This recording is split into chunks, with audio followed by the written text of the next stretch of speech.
Hi everybody, welcome to Ideas Sin. My name is Denise, and this is the first time I'm recording in person with my beautiful guest, Vielka. And so, how are you doing, Vielka?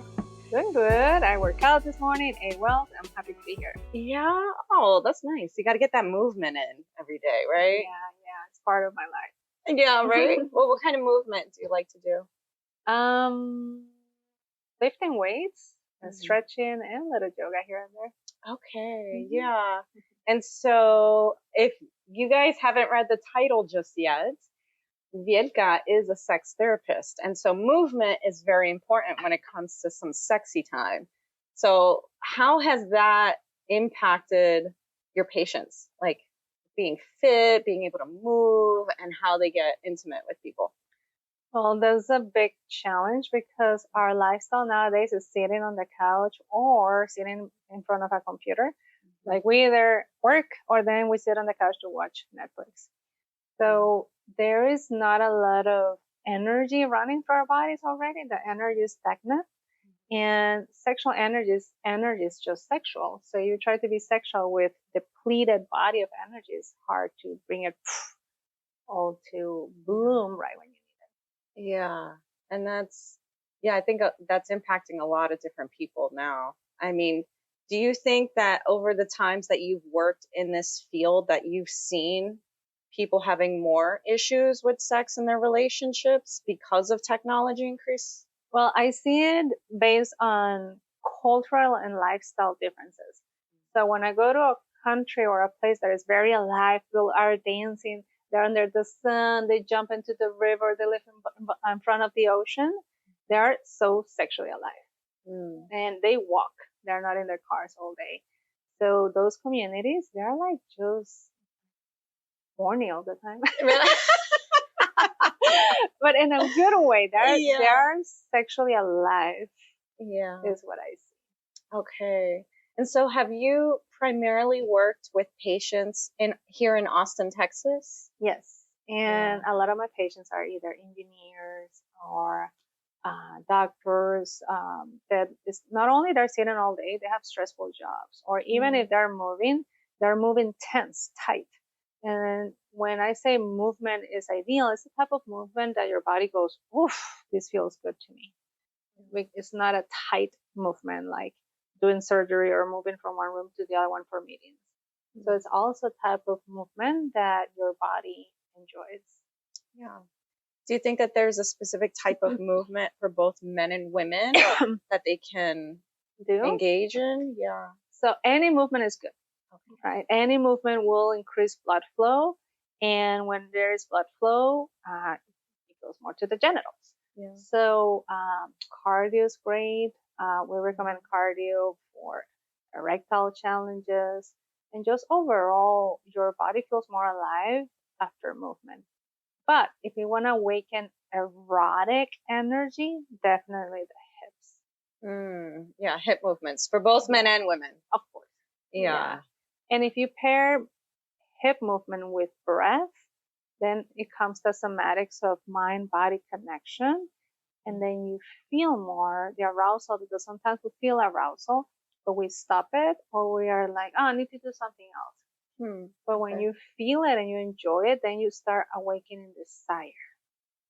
Because you're like, oh, this feels good. What can I do with this? And then it's that arousal from your body paired with that desire, your brain, is what makes sex being like delicious. Yeah. So what does desire feel like for people?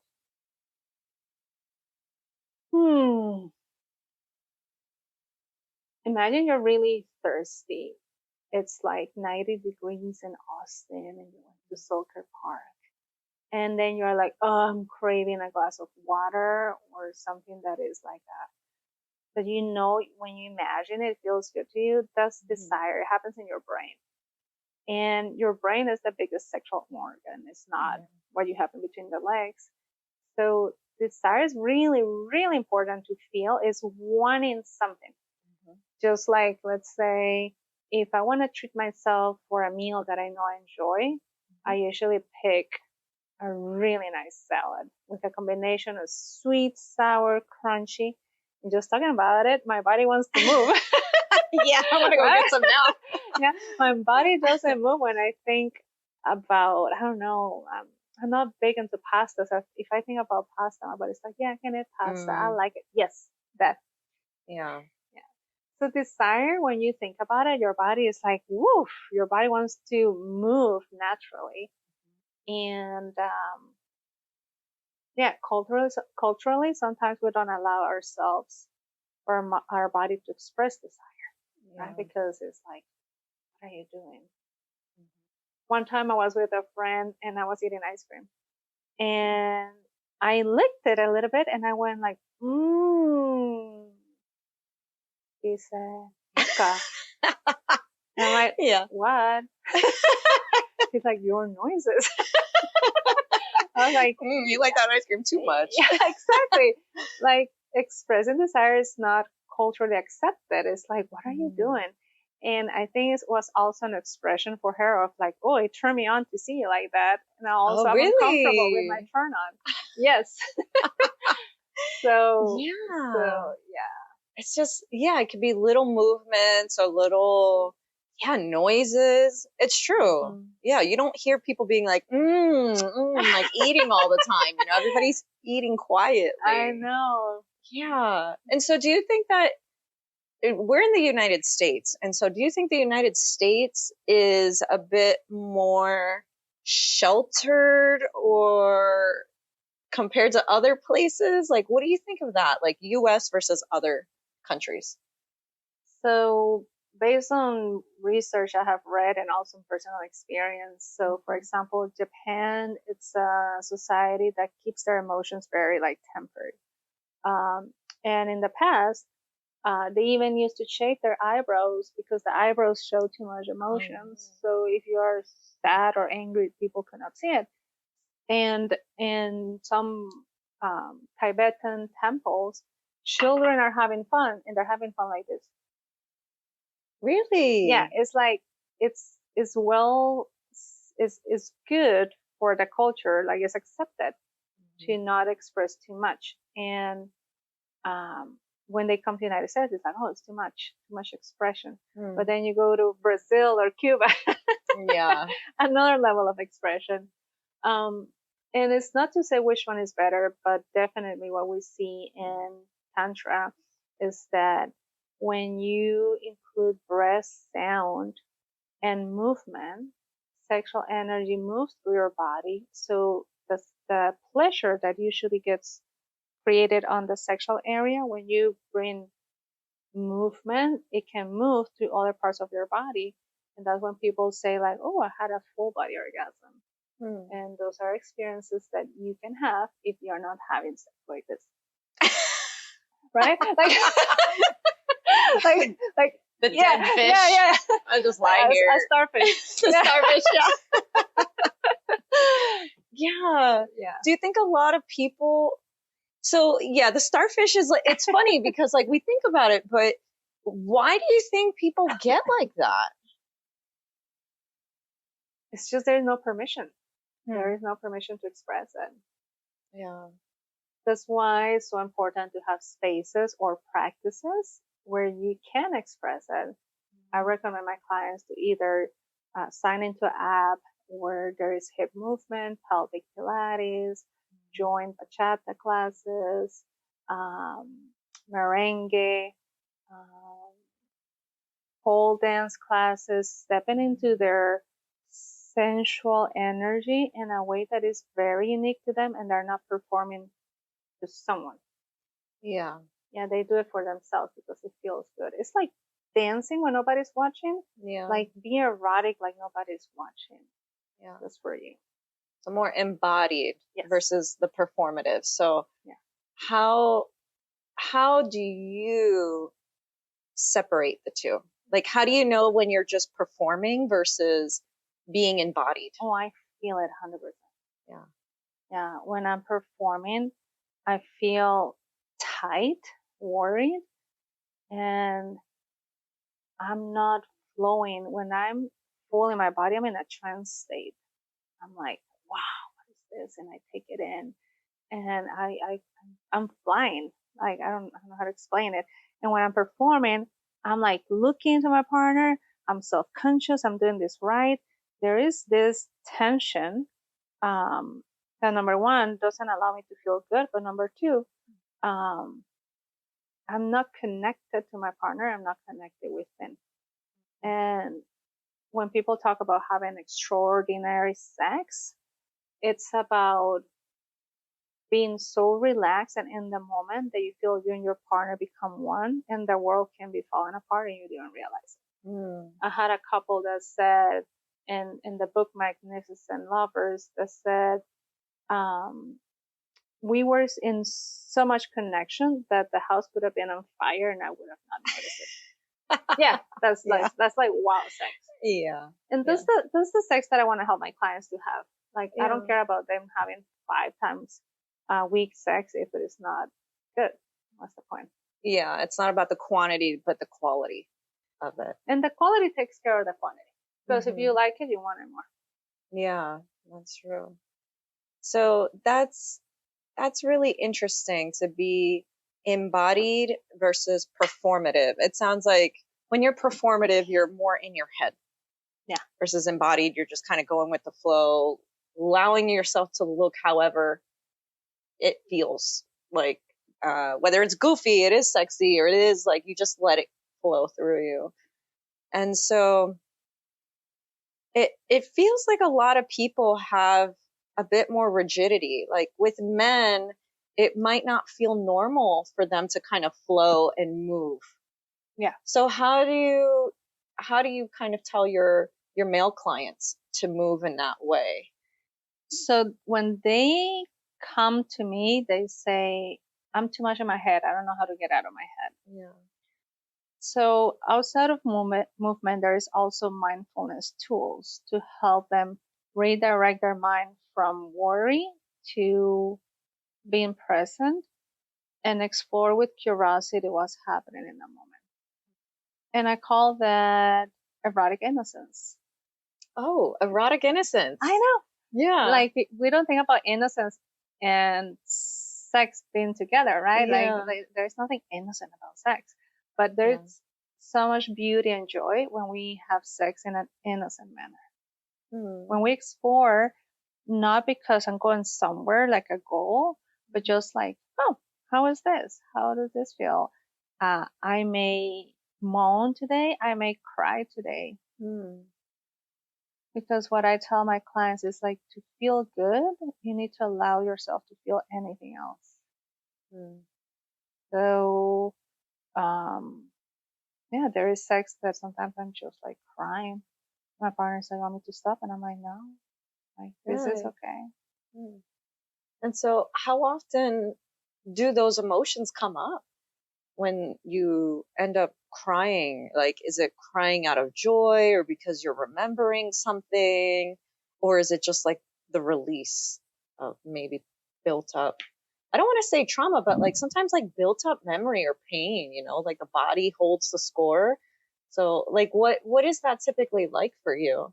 Yes, it's not, what I tell my clients is like, do not always look for a reason why you're crying.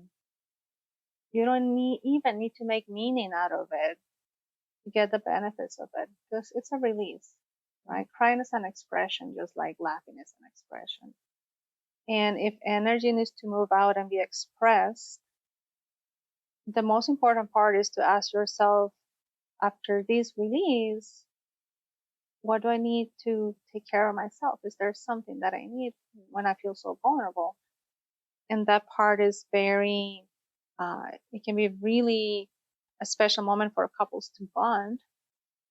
I often tell couples, sex may not be the only way to bond. It's what you do after sex, because you're so vulnerable. They're so full of delicious neurotransmitters in your brain, and you're open, especially after an orgasm.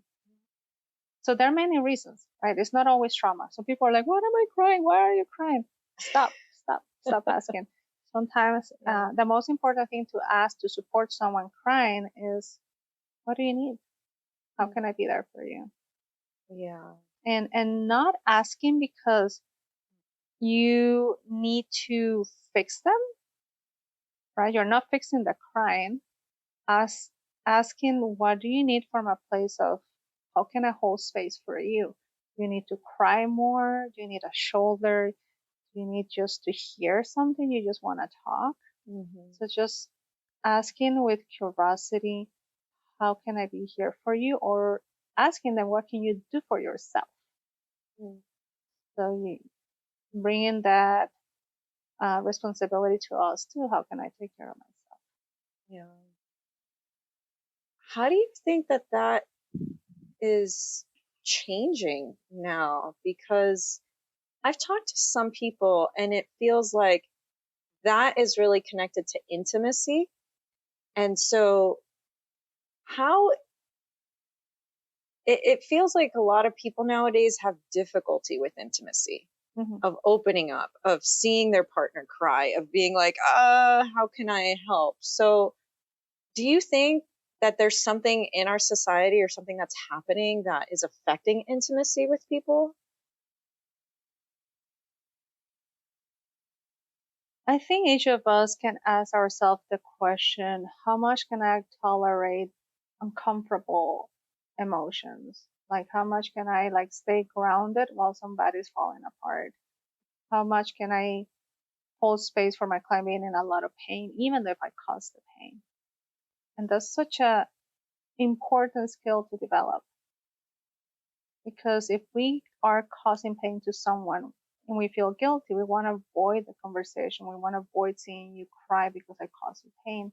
But you actually, it's helpful for you to hold space to fully see that person and the other person to have the space to be seen and heard by you. And for somebody who is still developing those things and learning how to deal with difficult emotions, what are some of the things that you would suggest for them? How to hold space? Yeah. Well, I just did that. I just took a deep breath. You just did? Okay. Yeah. Yes. So taking a deep breath, grounding yourself, remembering that emotions come and go, that if you feel guilt, you don't have to continue feeling guilty for 8 more hours. Just creating that resilience of I can feel and it's okay to feel. Now, when you have asked many questions about our society, our society definitely promotes happy emotions.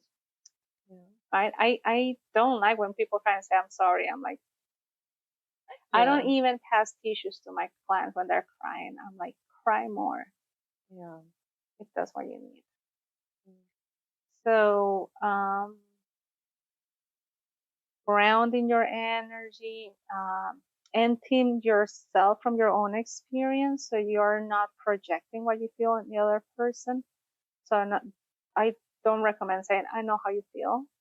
Okay. Yeah. I understand. No, we'll have unique experiences, but I can see you in pain. I can see how much this hurts you, or seeing you in pain gives me pain. That's a more way of connecting than trying to fix you or trying to make you feel better. Yeah. So a lot of the, like, we dove right into a lot of this. And one thing I want to do is actually figure out, well, not figure out, because we've already had the conversation, but what got you into all of this in general? Because for some people listening, this is such a unique field to go into, is like sex therapy, dealing with relationships and other people. So what was that initial spark and what was that journey like for you? Yeah. Well, imagine I grew up in a small town in Costa Rica. Costa Rica is 90% Catholic. Oh. And also it's a very sexy country. Like people are like dancing, short skirts, tight dresses. So there was these two messages for me where being sexual is wrong by church, and also seeing everywhere outside of church is like having fun and there are pregnant women everywhere at 15 and Oh yeah. It's like everybody was having sex, drinking, etc. So I was like, where do I fit here? Where is like the middle point that would feel good to me? Right? Because they were both wrong based on what everybody was saying. Like, Yeah. Yeah. so of course I have no social positive role models. Like, I don't have good role models. I don't have parents to talk about it, teachers. And then what I rely on was like the magazine of Cosmo that came once per month in my little town. Oh yeah. Yeah. I used to get those too. Yes. And I would be like waiting every month to see it. Yeah. And I remember everything was about the big O. Do this posture, Kama Sutra. And I was like, okay, I guess this is all about. But then I also had a lot of shame about being too sexual for the eyes of everybody else, right? Yeah. So the message was like, don't wear high heels, don't wear low cut blouse. If you're wearing a skirt, you have to pick either or. Balance. So there was a lot of hidden messages about don't be a slut. And being a slut, even though it was not clear why not to, but just the emotions around it, like don't be a slut, it was enough for me to be like, I don't want to look like that. Yeah. So yeah, I liked sex, and I was like, none of these ways feel good to me. So I started being curious about spirituality and sexuality. And for my 18th birthday, I asked that I wanted a tantra book. And but reading, I was like, okay, I have an idea, but I don't know what this is really about. And then when I went to university, there were a lot of courses on sexuality, and I loved them so much. Even though I passed them, I would sign up again. Oh, really? Yeah. I asked my professor permission. He's like, yeah, you can come. Sure, you're not continue paying for it. No, I'm kidding. So I just had an inclination for it, wanting to learn more, and definitely finding a way that sex and self-love were paired. And I found that through Tantra. So can you tell us what Tantra is? Yes. So for me, Tantra is an experience where there is innocent sex and self-love combined in one place. Because the innocence comes from, I don't know what's going to come out of this. Like as a relationship with the other person, or like the yourself, experience? Oh, with yourself. With yourself, with another person. It's not tinted with shame or guilt. It's like actually the opposite. It's like very pure. It's like, hey, human, you were born with this thing called sexual energy. How do you want to explore it in a way that helps you and helps others? Right. So it's very different from don't do it until you get married. If you do it, you're gonna go to hell. And when you're married, suddenly you need to be super horny for your partner. You better satisfy your partner. That's your job now. And then we get married, we don't know what the hell to do. I know. And that's always been so weird, is that in the religion, they would say, no, like sex is bad. Don't do this. Don't do that. Don't do that. But then, like you're saying, as soon as you get married, all of a sudden it's like you have to know everything. You have to know the answers, but you're not allowed to ask questions before then. So do you think that that's a lot of religions and cultures that do that? Or do you think it's like very specific to certain groups? Well, not all religions. For example, when I visited Cuba, it was a highly open sexually country. The government was giving condoms to everybody, and they're influenced more by the African religion. So it seemed a lot more open. I heard the Brazilians are too. But if we talk about our culture here in the United States, there is a lot of this contradiction of upbringing and messages we get, because we still have the slut shame. And also social media is bombarded by, if you're hot and sexy, you can have the world in your hands. Right? And a lot of what we do is to look sexy. Go to the gym, buy clothes, wear lipstick, do your hair. It's like, I want to look good. It's underneath all that, there is this arrows about feeling alive and accepted. So tantra allows you to feel loved and accepted no matter how you look, but it's very important that you love yourself. So tantra for me is a way for each of us to find our unique expression of how can I be happy and love others, including myself, through sex.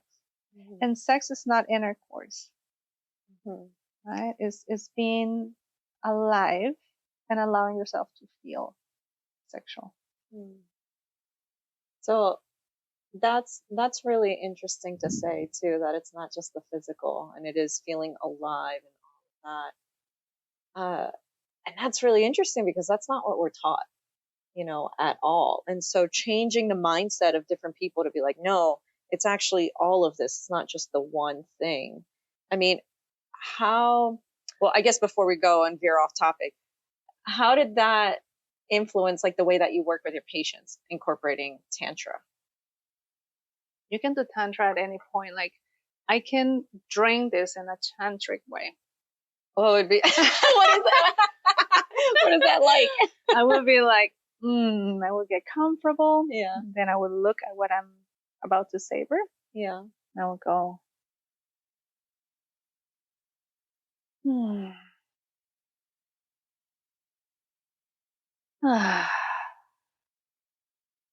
taking it in. So very present. Very present. Yeah.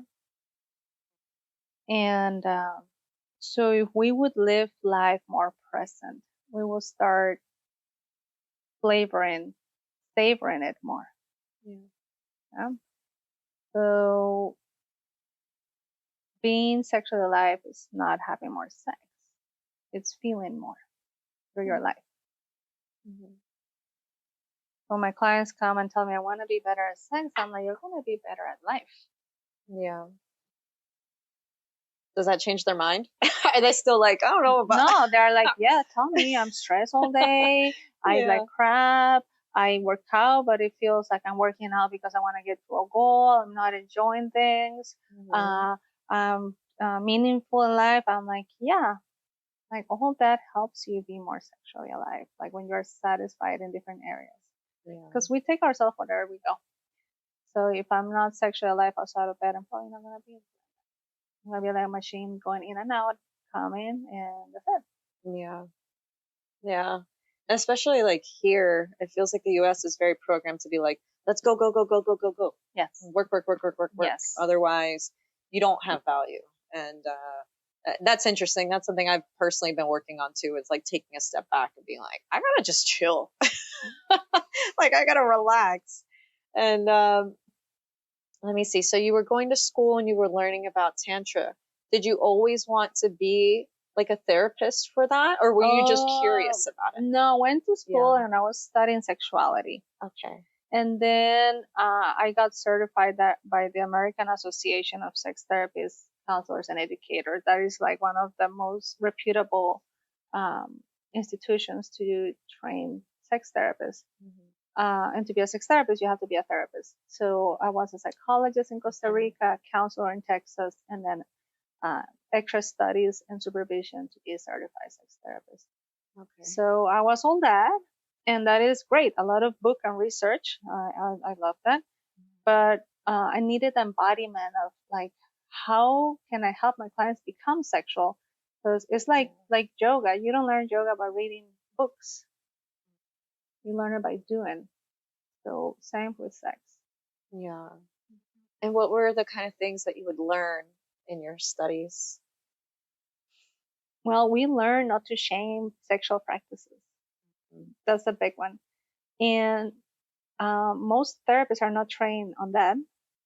So I help a lot of clients recover from trauma with other therapists trying to get sexual support. They get shamed, they get judged. That's wrong. What are you doing? Change that. So they come to me with fear. Like, are you going to be another therapist that is going to shame me? And sometimes they even feel it with their therapist. They're like, I have a therapist. I love my therapist, but I cannot open up sexually because Yeah. I feel it's not like the right move to do with them. Yeah, it's not safe. I Yes. feel judged. Yeah. Mhm. That's really interesting. Like, you definitely need safety when it comes to being with a therapist, Yeah. like, especially opening up a lot like that. I mean, and that's really tricky because you and I have talked about a few things just even over here about some of the stuff you would have to experience. But is there anything that has made you uncomfortable in learning? Oh yeah. Yeah. There are a few things. There are things that I have limitations but it's not easy. And yeah, we go through a training to assess our values around sex, so we don't deposit our own values into someone. I cannot tell someone this is the right way to have sex. This is what you should do. I'm here listening to them to see what is best for you. And that's the difference between coaching and therapy. The therapists were trained to not give direct advice because we want you to learn how to take care of yourself, how to support yourself. Yeah. Is there anything that you experienced that you had to change in your own practice, that maybe a client came to you and they were like, hey, I'm experiencing this, or I believe in this, and you were just like, ooh, like I can't work with this, and then you backed away from that?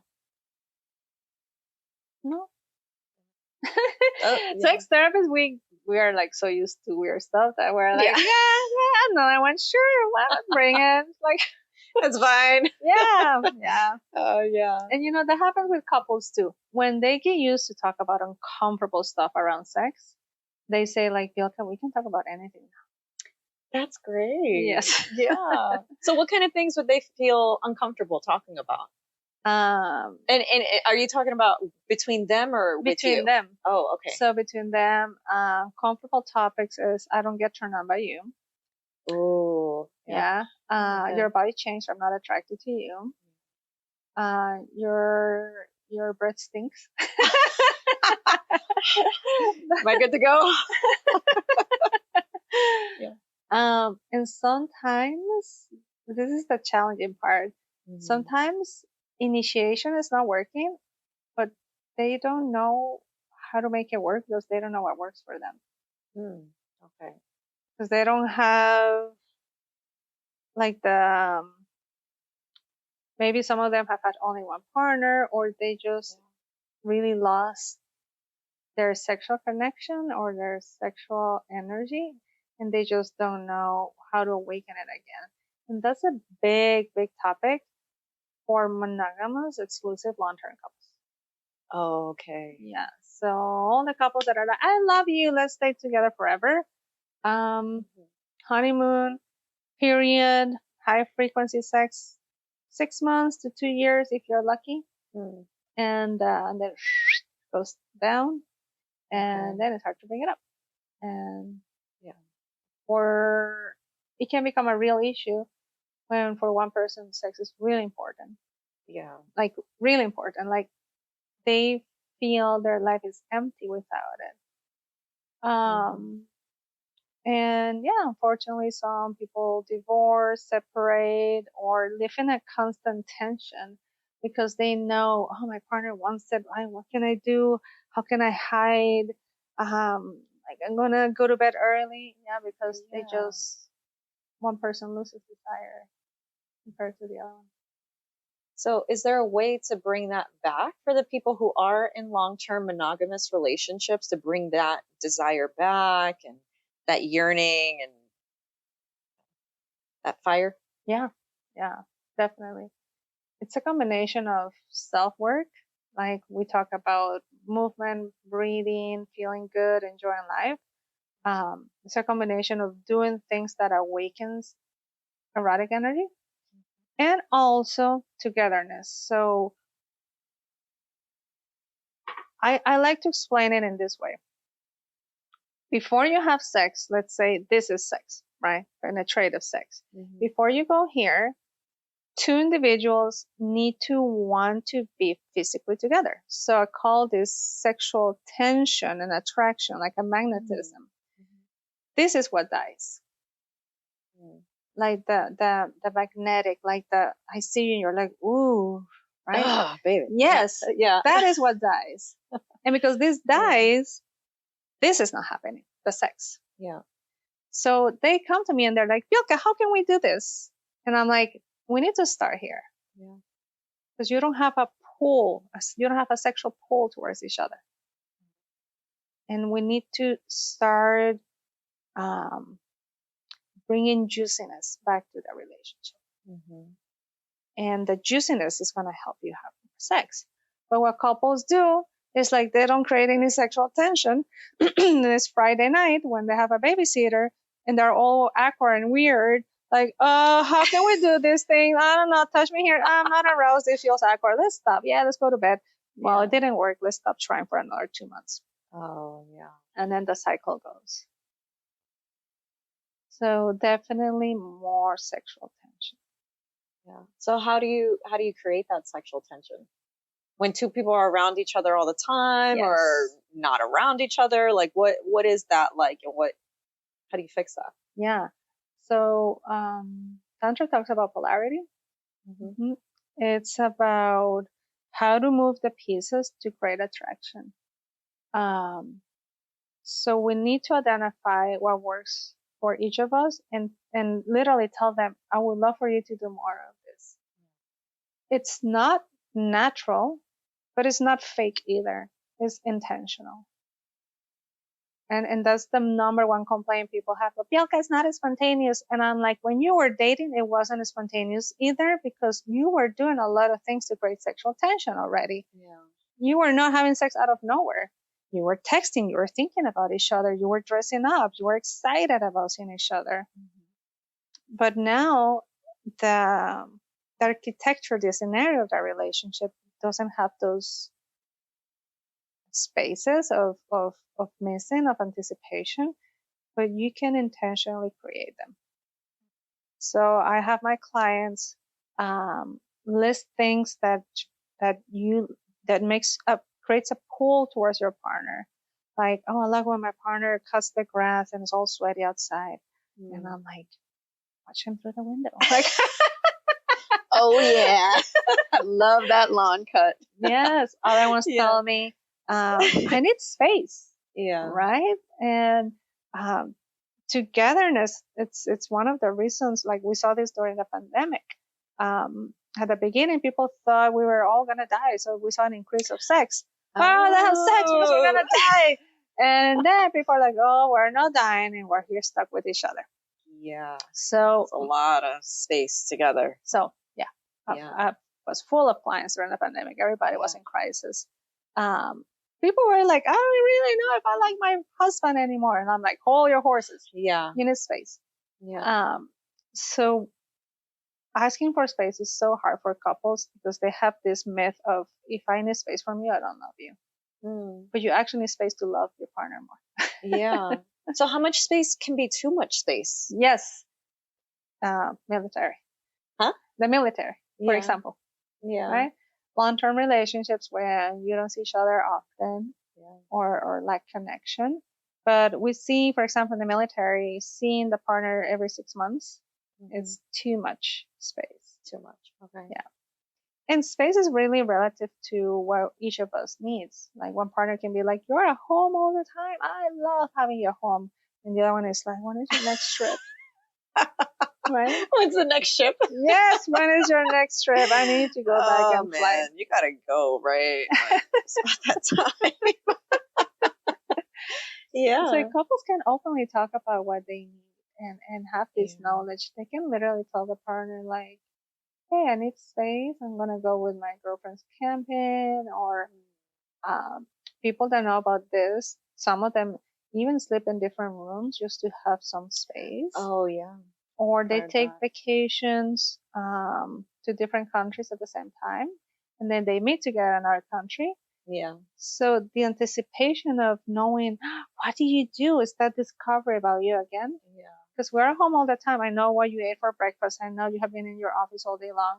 And at the end of the day, we're going to sit together and talk about work. That's not sexy. Yeah. And yeah, that's true. It's like there has to be some play in it. Yeah. Like I don't know. As soon as you start saying that and going to different countries, like in my head, I start getting into the role play of like, you go and you pretend you're meeting each other for the first time at a bar, and then, you know, you're in this new place. And so it's like you're playing again. And it feels like we all lose play in that. So yeah, so that's really like interesting. So for the people who are like, I need you here or I'm going to die. And Like, attachment. yeah. So then what would you suggest for them? Remember that distance can bring you closer. Mm-hmm. Distance can bring you closer. Yeah. And being close all the time creates distance. How many couples are together but on their phones or watching a movie, not talking, and they're just like, connecting? yeah. Yeah. It's just being honest within and observing what is this really doing to us. Yeah. The whole podcast is about exploring your curiosity. And for me, I found that the more I explored my curiosity and explored these different areas and hobbies, I was now investing my time and energy into learning something else. So I'm like, okay being away from people because I'm investing my time into something else. I mean, do people have hobbies anymore? Do they have their own interests to focus on while they're either with their partner, maybe in the same room or somewhere else? But how many people are invested in like their own hobbies and interests? That's also important. I have had people telling me when I see my partner doing something that they like, seeing them enjoy creates attraction. Like I feel like a pull when somebody is enjoying. So we need to create more joy in our life. That's why I say like relationship attraction, relationship satisfaction, a lot of that has to do with what are each of us doing as individuals with our own life. So how would a man and woman each separately figure out what it is that they like to do away from each other when that's all they know? First of all, they need to prioritize exploring. They need to break out of the habits of getting home and going into the phone. When people tell me I don't have time and I ask them, do you spend some time on your phone? Yeah, I use it to sleep.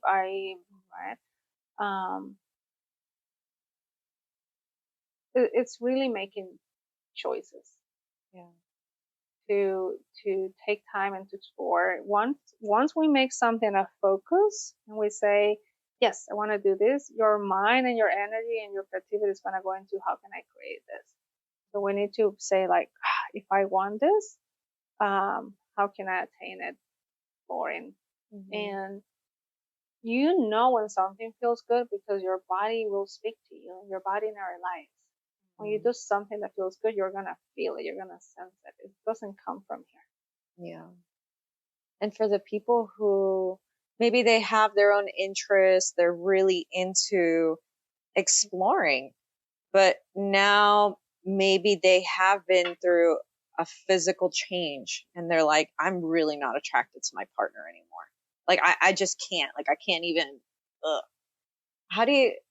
what do you advise people on when it gets to that point? It's really hard. Yeah. But some couples, like the receiver of that message, it's painful. And sometimes they're like, you know what, taking care of myself will be good for me anyways. And that's the path that I recommend. Don't do it for the other one, but notice that if you do it for yourself, it's gonna influence the other one too. But never doing something out of fear, because those journeys are painful, and can create resentment. What if they starve to death and the partner leaves them? I mean, do it for you. Any change that you want to create, do it. What about people who have kids? What is that like? And trying to build up that intimacy and the chemistry all over again. Yeah. it's tough. Imagine couples have kids and they're already busy.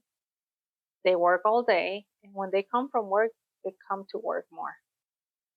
By the time they put the kids to sleep, if they're lucky that their kids went to bed, they have maybe 20 minutes, or they're just so exhausted, they just don't have the motivation to connect with each other. Another factor that affects is that some individuals, some parents get really into the role of, I'm all about taking care of my children, and forget about themselves and their partner. And that's a big problem. I understand, I'm a mom. I understand how much love we have for our children. We want to take care of them. But if we want to revamp, revive that relationship, we need to distribute our time and prioritize our relationships as well. So my suggestion is micro dating. Micro dating. Yes. Yeah. So I know you don't have 2 hours, but how intentional and with how much presence you connect with each other when you have 5 minutes, when you have 10 minutes, and I know you have 5 or 10 minutes. Yeah. And I recommend you do that, not at the end of the day when you're tired, you don't want nobody to touch you. Do it when you take care of yourself after work.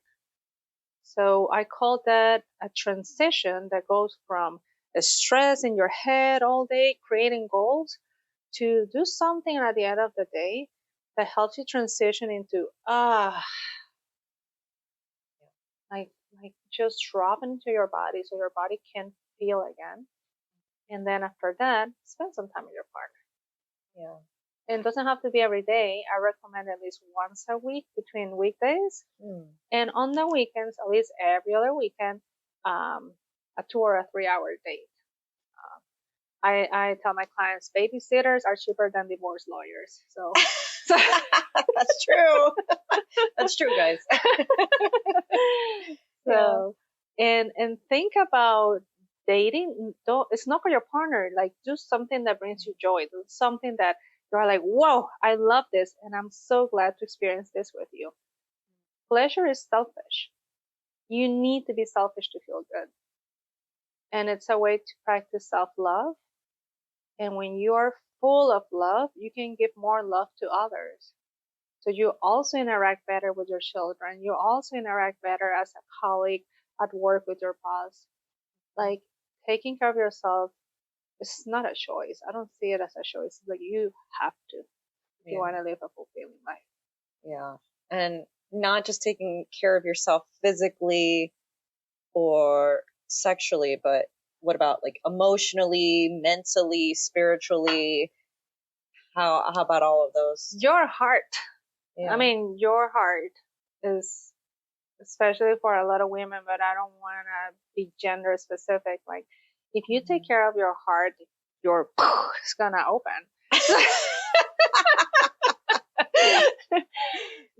So tell your partner, I miss you telling me how much you love me. I miss that you look at me the way you used to. But don't ask as a complaint, ask as a wish. Like, soften, be vulnerable. Don't go into, you didn't give me a kiss last night when we went to bed. Go to your partner and tell him or tell her, like, I really miss your kisses at night. They make me feel amazing.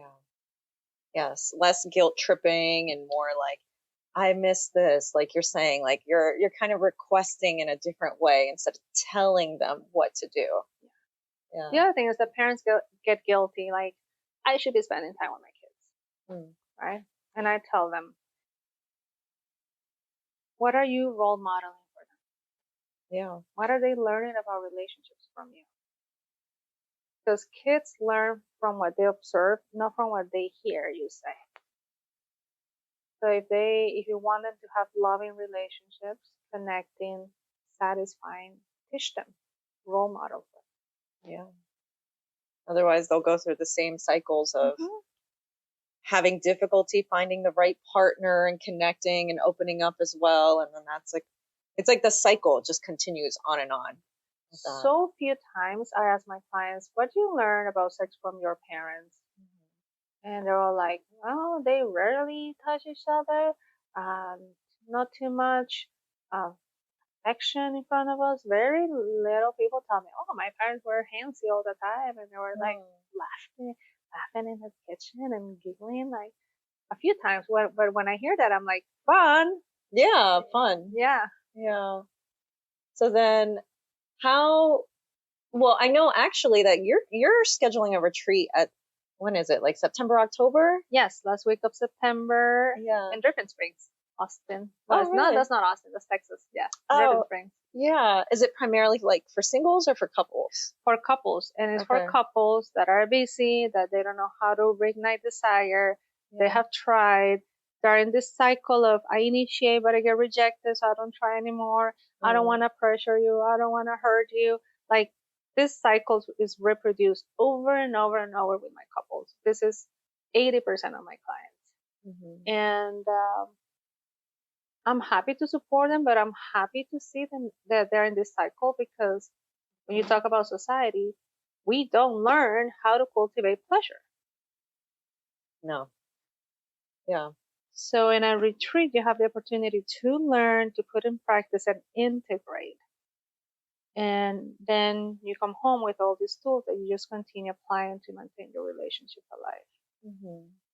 Yeah, that's really nice. But then, and aside from just kind of teaching, because it feels like those are just foundational things you need in there, but you specialize in other things as well too. You go in a lot deeper depending on the patient's needs. Yes. Or clients, patients. Yeah. Yes. So I'm 44 and I'm going through perimenopause, and I'm like, what is going on? And so I'm supporting a lot of women going through perimenopause, menopause, a lot of keynote owners and male clients with erectile issues, and premature ejaculation. Performance anxiety is huge, and a lot of single men and single women dating. How can I do this? How can I show up confidently? How do I know I can satisfy a woman? All these things. It's fun. I love my job. Yeah. I know it sounds fun. I love it. Yeah. Do you have any like age restrictions, or do you think that like, I don't know, like anybody could be experiencing this? Yeah, I specialize in adults. Yeah. But my clients range from 21 to 78. Oh, it's a 78. I love Nice. working with clients after 55. Yeah. Because a lot of people give up, and I'm like, you're still alive. Let's take advantage of that. Yeah, seriously. And there's plenty of research, and I have learned plenty of tools to help people have out of this world sex at any age. Yeah, that's great. Yeah, I love that. See, we all need to have a little more of that. Don't you agree? Yeah. Well, what's a way that they can reach you in case they have any more questions or they're interested in your retreat? What's a good way to reach out? Yeah, with my name, you can find me anywhere. Yeah. And everywhere. So Vielka, Vielka, Kano, Kno. It's my website, it's my social media, and it's my email. So vielkakano@gmail.com, www.vielkakano.com, and an Instagram and Facebook. So all those ways, feel free to reach out to me. Yeah, thank you. And for our guests, of course, I am going to put that information in the bio, so feel free to just go in there. You'll have all of that information, and please reach out to her because she does have a wealth of knowledge, and I'm very fortunate to have had some fun conversations with her already, and it's just amazing the kind of experience that she brings to the table. And again, don't be afraid to ask these questions, especially when it revolves around yourself, your partnerships, and your relationships, because we need each other, guys, and we should have fun being with each other. But Vielka, thank you so much. Is there anything else that you would like to share with our audience before we finish up? Yes, don't give up. Your sex life looks like the way it is because of the society that we live in. We don't have proper education. There is no shame or guilt about what you're going through. It just makes sense that we all go through so much sexual problems because Education has been limited, there's been shame, and it's full of guilt. So if you have sexual struggles, yay, you're one more. And and I would love to support you. So you can follow me on social media to learn more about me. All right. Well, thank you so much. I appreciate your time. Yeah, you're welcome. Yeah. Nice talking to you. Yeah. All right. Thank you all. Until next time.